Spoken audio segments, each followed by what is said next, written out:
গতকালকের দিনটা সকলেরই একটু চাপের মধ্যে দিয়ে গেছে। সরকার পক্ষ যখন মহামান্য আদালতের কাছে বিভিন্ন ধরনের গোল গোল তথ্য পরিবেশন করে তাকে প্রভাবিত করার চেষ্টা করছেন, সরকার পক্ষ থেকে সর্বোচ্চ প্রচেষ্টা করা হয়েছে, সুপ্রিম কোর্টের যত নামকরা আইনজীবী আছেন সবাইকে এই মামলায় যুক্ত করা হয়েছে। এবং গতকালকে আমরা সেভাবে কিছু বলিনি। আমাদের গোপাল স্যার সামান্য একটু সময় বলেছিলেন, আমাদের জন্য আজকের দিনটা ধার্য ছিল। একটা জিনিস বেশ লক্ষ্য করতে পারছিলাম যে গতকালকে শুনানির পরে আমাদের কর্মচারী পেনশনারদের একটা বড় অংশ ভেবেই নিয়েছিলেন যে মাননীয় সুপ্রিম কোর্ট বোধহয় সরকার পক্ষের আইনজীবীদের দ্বারাই প্রভাবিত হয়ে গেলেন। আজকে আমাদের পক্ষ থেকে বক্তব্য রাখার শুরু হয়। তার আগে একটা কথা বলি যে এই মামলা কিন্তু বিগত 3 বছর ধরে সুপ্রিম কোর্টে চলছিল।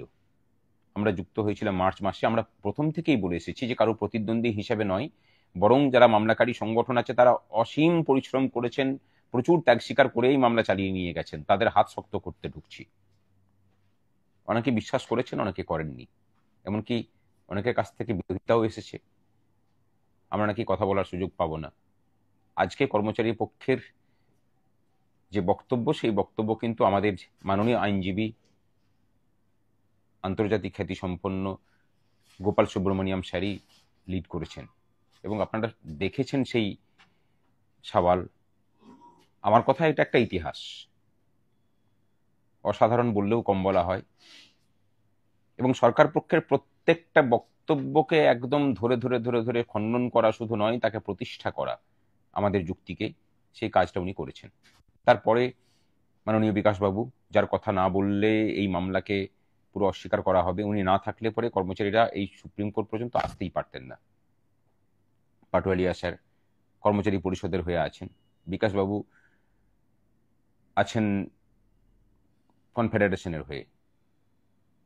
এরা মূল মামলাকারী, দীর্ঘ 10 বছর ধরে লড়াই করছেন।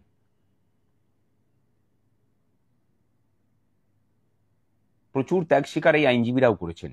বিকাশবাবুর কথা বলি, কোনোদিন কোনো ফিজ নেননি। পাটোয়ারিয়াজিকে মাননীয় বিরোধী দলনেতা, তিনি তার পকেটের টাকা খরচা করে কর্মচারীদের হয়ে লড়াইটাকে করাচ্ছেন।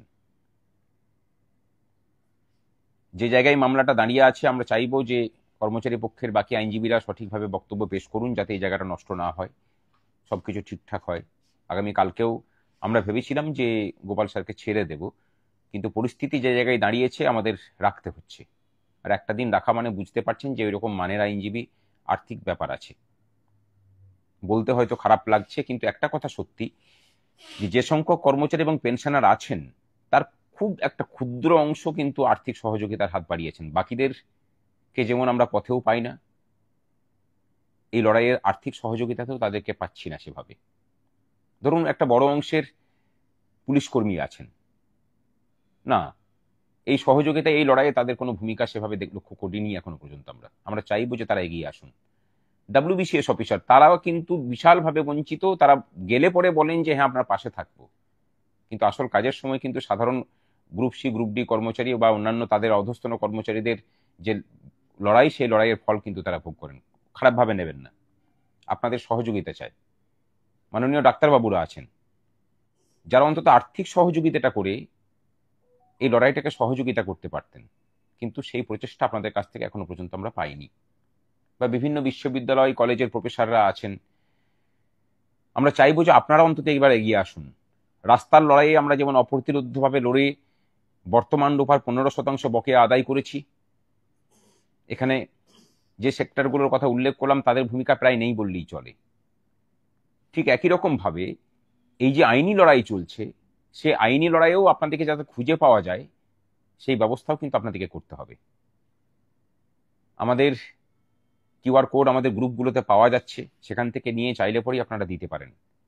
বাস্তবিক বলছি যে আগামীকালকে আমাদের যারা আইনজীবী আছেন, বড় প্যানেল আমরা নামিয়েছি। পয়সা ছিল না আমাদের কাছে, কিন্তু আমরা একটা জুয়া খেলার মতো করেই খেলেছিলাম যে এই মামলাকে যদি প্রতিষ্ঠিত করতে হয়, সরকার পক্ষ যেটা করছে, সুপ্রিম কোর্টের বিখ্যাত আইনজীবীদেরকে দিয়ে বিভিন্নভাবে কোর্টকে প্রতারিত করে এই মামলাকে শুধু বিলম্ব করে যাচ্ছিল, অন্য কিচ্ছু নয়।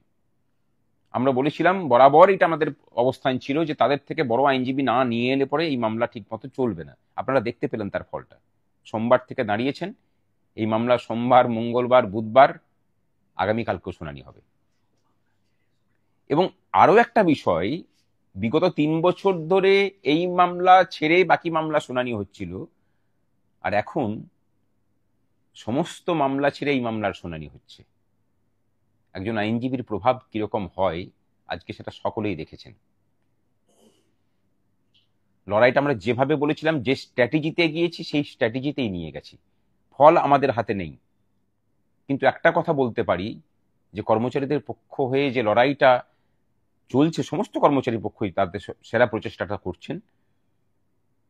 এরপরে আর কিছু করার নেই, এরপর বাকিটা বিচার ব্যবস্থার উপর আমাদের নির্ভর করে থাকতে হবে। আমরা নেগেটিভ ভাবছি না, সমস্তটাই পজিটিভ ভাবছি। আগামী কালকেও গোপাল স্যার উপস্থিত থাকবেন, আমরা ব্রিফ করছি, আশা করি সবটাই ভালো হবে। এত লড়াই বৃথা যেতে পারে না, কিন্তু রায় আমাদের পক্ষে আসার পরেও কিন্তু নতুন লড়াই শুরু হবে। সুপ্রিম কোর্ট রায় দিল মানে অধিকার পাওয়া নয়। কর্মচারীদের বলবো, সমস্ত স্তরের কর্মচারীদের এবার কিন্তু পথে নামার এবং গায়ে ধুলো কাদার মাখার প্রস্তুতি নিয়ে নামতে হবে। এই সরকারটাকে জব্দ করেই যদি রায় আমাদের পক্ষে আসে, যেভাবে আদালত কক্ষের ভিতরে জব্দ করে রাইট আমাদের পক্ষে নিয়ে আসা হচ্ছে, ঠিক একই রকম ভাবে রাস্তার আন্দোলনটাকেও কিন্তু সেই পরিণতিতেই নিয়ে যেতে হবে। কিন্তু কাজ এখনো বাকি আছে আদালত কক্ষের ভিতরে। আমাদের কর্মচারীদের পক্ষের আইনজীবীদের লড়াই করার জন্য আপনাদের সহযোগিতা প্রয়োজন।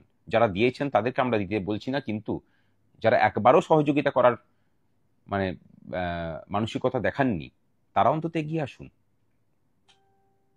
আপনাদের তো বকেয়া বেশি, যারা দিচ্ছেন তারা কিন্তু অনেক নিচু স্তরের কর্মচারী, তাদের তো বকেয়ার পরিমাণ অনেক কম। আর যাদের বকেয়ার পরিমাণ অনেক বেশি, তাদের তাগিদ কিন্তু একদমই কম। আসুন, আপনাদের সহযোগিতার অপেক্ষায় আমরা আছি। লড়াইয়ের শেষ দেখে ছাড়বো, এটুকু বলতে পারি। এবং এই রাজ্য সরকারকে শুধুমাত্র কর্মচারীদের লড়াই এটা নয়, দেশের মধ্যে আরেকটা দেশ তৈরি করা। আজকে সুপ্রিম কোর্টেও সেটা শুনতে হয়েছে। আইনকে বুড়ো আঙুল দেখানোর যে প্রবণতা চলছিল, সেখান থেকে একে সঠিক পথে ঘুরিয়ে নিয়ে আসতে হবে। এই পশ্চিমবঙ্গটা পশ্চিম মানে বঙ্গদেশ নয়, এটা ভারতবর্ষের একটা অঙ্গরাজ্য। এবং মুখ্যমন্ত্রী কোনো প্রধানমন্ত্রী স্ট্যাচারের মানুষ নন, তিনি একজন মুখ্যমন্ত্রী একটা স্টেটের। তাকে ভারতীয় ফেডারেল আইন এবং সংবিধান এবং কোর্টকে মেনেই চলতে হবে। এটাকে পথে নিয়ে আসি, কর্মচারীদেরকেই দায়িত্ব নিতে হবে। আসুন সকলে, আর এই বার্তাটা দয়া করে সকলের কাছে ছড়িয়ে দিন। শুধু